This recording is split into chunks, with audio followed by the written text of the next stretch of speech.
क्रिगलर Najjar syndrome type 1। इसमें ग्लूक्यूरोनिल transferase deficiency होती है।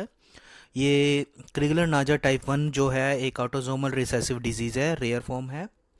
और इसमें जो है UGT1A1 जीन की पैथोजेनिक वेरिएंट्स प्रेजेंट होते हैं, जिसके कारण जो है प्री मेच्योर स्टॉप कोडोन या फ्रेम शिफ्ट पैथोजेनिक वेरिएंट के कारण UGT1A1 एक्टिविटी की कंप्लीट एब्सेंस हो जाती है। इस एक्टिविटी में होता क्या है कि ये ग्लूक्यूरोनिडेशन और डिटॉक्सिफिकेशन जैसे प्रोसेसेस करते होते हैं, जो इस एंजाइम की कंप्लीट एब्सेंस हो जाती है एक्टिविटी। और 59 पैथोजेनिक वेरिएंट्स पाए गए हैं अभी तक। और क्रिगलर नाजर सिंड्रोम टाइप 1 पेशेंट के जो पेरेंट्स होते हैं उनमें भी जो है पार्शियल डिफेक्ट पाया गया है कंजुगेशन में जो है पार्शियल डिफेक्ट्स होते हैं उनमें भी। और हेपेटिक स्पेसिफिक एंजाइम से जो है उससे हम डिटरमाइन कर सकते हैं, और ग्लूक्यूरोनाइड फॉर्मेशन की मेजरमेंट से भी डिटरमाइन कर सकते हैं। और इन पेरेंट्स में जो है normal serum unconjugated bilirubin levels होते हैं। Clinical manifestation of Crigler Najjar syndrome type 1 में जो है क्या होता है, सीवियर अनकंजुगेटेड हाइपर बिलीरुबिनीमिया होता है, जो कि होमोजाइगस अफेक्टेड इन्फेंट्स में होता है, जो कि पहले 3 दिन की लाइफ में होता है, फर्स्ट 3 days ऑफ लाइफ, जिसमें अनकंजुगेटेड बिलीरुबिन की कंसंट्रेशन, क्योंकि वो यूरोनाइड नहीं हो पाता, सोल्यूबल बिलीरुबिन नहीं बन पाता और बाइल से एक्सक्रीट आउट नहीं हो पाता, इसलिए जो है अनकंजुगेटेड बिलीरुबिन की कंसंट्रेशन जो है 25 से 35 milligram per decilitre in first month reach कर जाती है, जो कि कर्निक्टरस भी कॉज कर सकती होती है। कर्निक्टरस में क्या होता है कि ये जो है पहले हफ्ते में, ज़्यादातर चौथे पांचवें दिन में तक जो है अनकॉन्जुगेटेड बिलीरुबिन ज़्यादा होने के कारण, और भी कुछ कारण होते हैं जिसमें से मेन कारण अनकंजुगेटेड बिलीरुबिन ज़्यादा होने के कारण बच्चा जो है पुअर सक करेगा, स्टूपर होएगा, हाइपोटोनिया होगा, सीजर्स होंगे पहले 2 दिन में। और फिर मिडिल वीक फर्स्ट वीक में जो है हाइपरटोनिया ऑफ एक्सटेंसर मसल्स हो जाएंगी, ऑफिस्थोटोनस पोस्चर हो जाएगा, रिट्रोकोलिस होगी, फीवर होगा। और फेज 3 जिसमें जो आफ्टर फर्स्ट वीक जो है हाइपरटोनिया हो सकता है। और क्रोनिक फॉर्म में जो है sensory neural hearing loss, movement disorder, choreoathetosis, ballismus, tremor और अपवर्ड गेज जैसी चीज़ हो सकती है, डिलेड मोटर स्किल्स होंगी। तो ये कनिक्टरस है।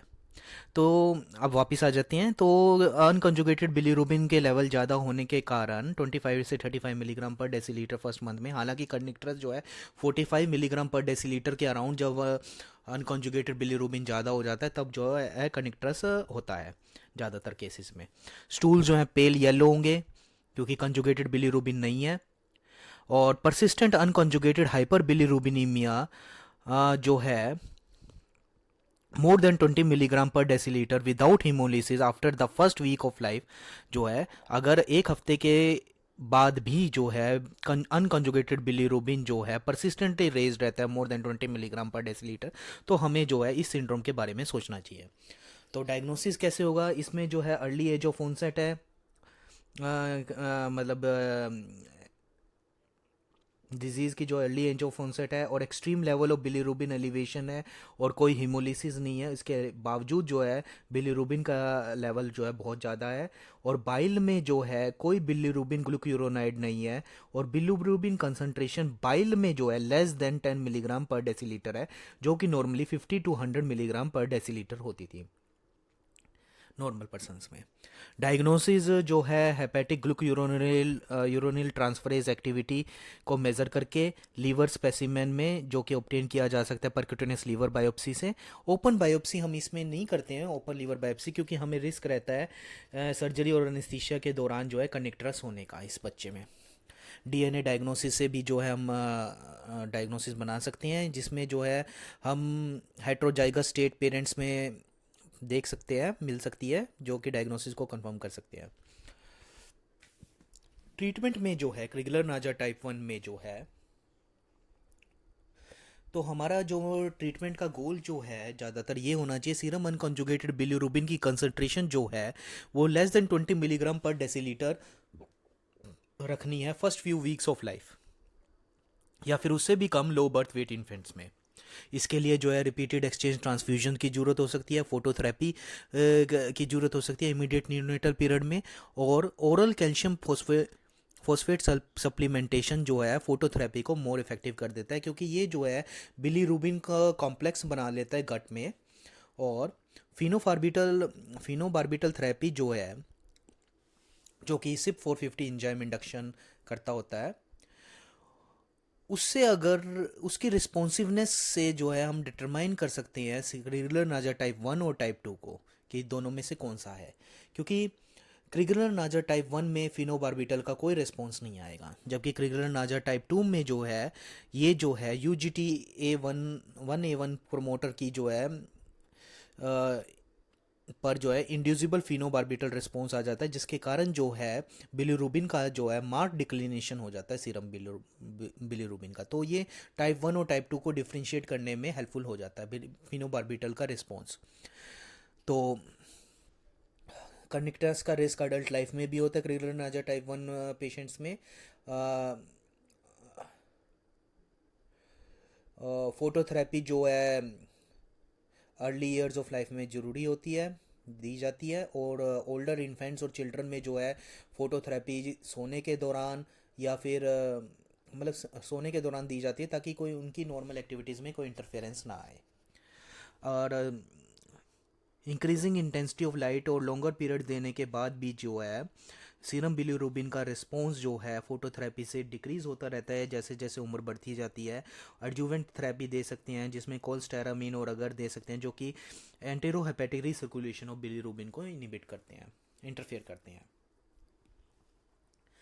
प्रॉम्प्ट ट्रीटमेंट और prompt treatment of intercurrent infections, febrile episodes और दूसरी जो इलनेस है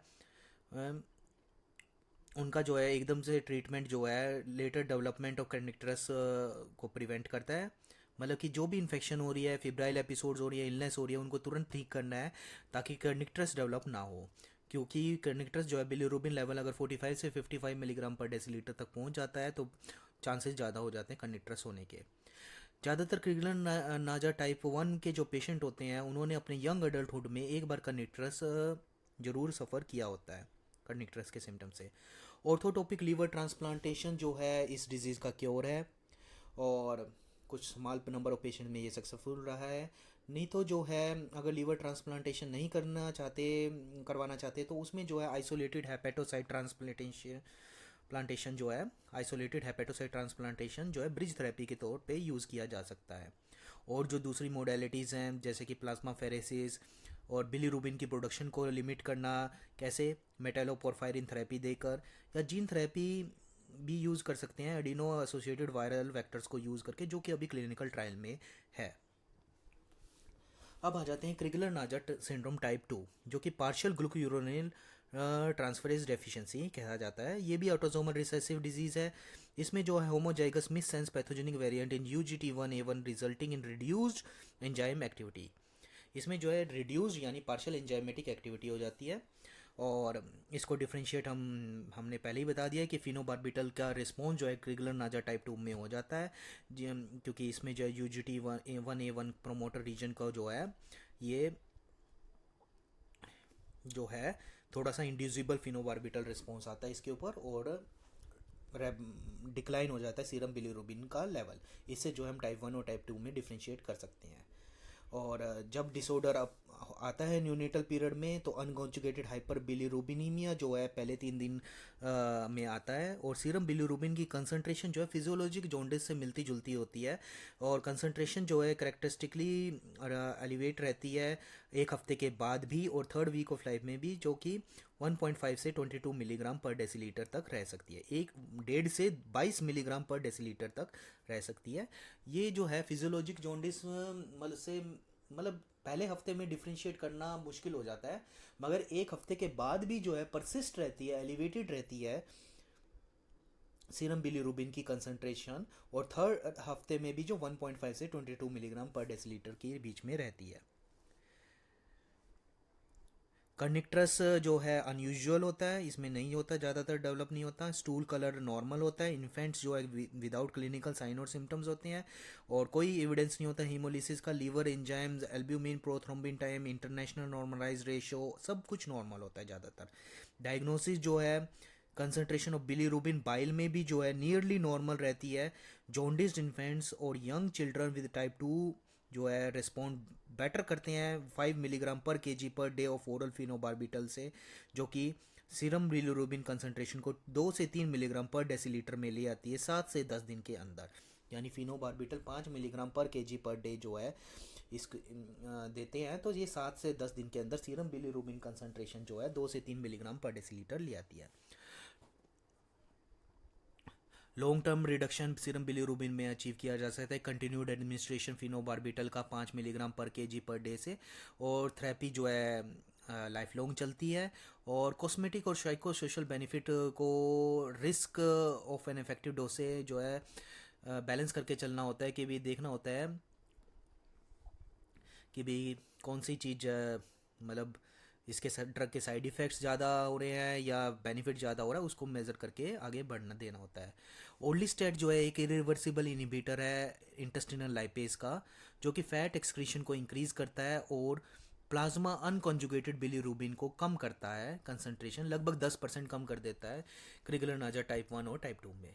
तो ये जो है ट्रीटमेंट प्लान है, यानी क्रिगलर नाजा टाइप 2 में जो है फिनोबार्बिटल 5 मिलीग्राम पर डेसीलीट 5 मिलीग्राम पर केजी पर डे दे सकते हैं, जो कि लाइफ लॉन्ग चल सकती है।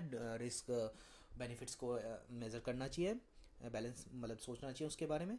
और ये 2 से 3 मिलीग्राम पर डेसीलीटर ले आती है सीरम बिलीरुबिन कंसंट्रेशन 7 से 10 दिन के अंदर। ओर्लिस्टेट भी दे सकते हैं जो कि 10% रिड्यूस कर सकता है। और जबकि क्रिगलर नाजा टाइप 1 में, जिसमें जो है कंप्लीट एंजाइम की एक्टिविटी नहीं है, डेफिशिएंट है, उसमें जो है मेन थेरेपी जो है एक्सचेंज ट्रांसफ्यूजन्स रहती है, फोटोथेरेपी रहती है, और कोल्स्टेरामीन अगर दे सकते हैं। इंटरकरेंट इन्फेक्शंस एपिसोड्स वगैरह को सब जल्दी से ट्रीट करना होता है। ऑर्थोट्रोपिक लीवर ट्रांसप्लांटेशन कर सकते हैं, जो एग्री नहीं करते तो उनमें आइसोलेटेड हेपेटोसाइट ट्रांसप्लांटेशन कर सकते हैं। प्लाज्मा फेरेसिस कर सकते हैं या बिलीरुबिन की प्रोडक्शन को ये कम कर सकते हैं मेटालोपोरफायरिन थेरेपी देकर, या जीन थेरेपी भी अभी जो है वो क्लिनिकल ट्रायल्स में है। तो ये है क्रिगलर नाजा टाइप 1 और टाइप 2। इसके अलावा जो है अनकंजुगेटेड हाइपर बिलीरुबिनीमिया जो है गिलबर्ट सिंड्रोम में भी होता है, जो कि familial non haemolytic unconjugated hyperbilirubinaemia की ये 3 टाइप्स हैं। क्या कौन कौन से 3 टाइप हैं? गिलबर्ट सिंड्रोम, क्रिगलर नाजा टाइप 1, क्रिगलर नाजा टाइप 2। Thank you.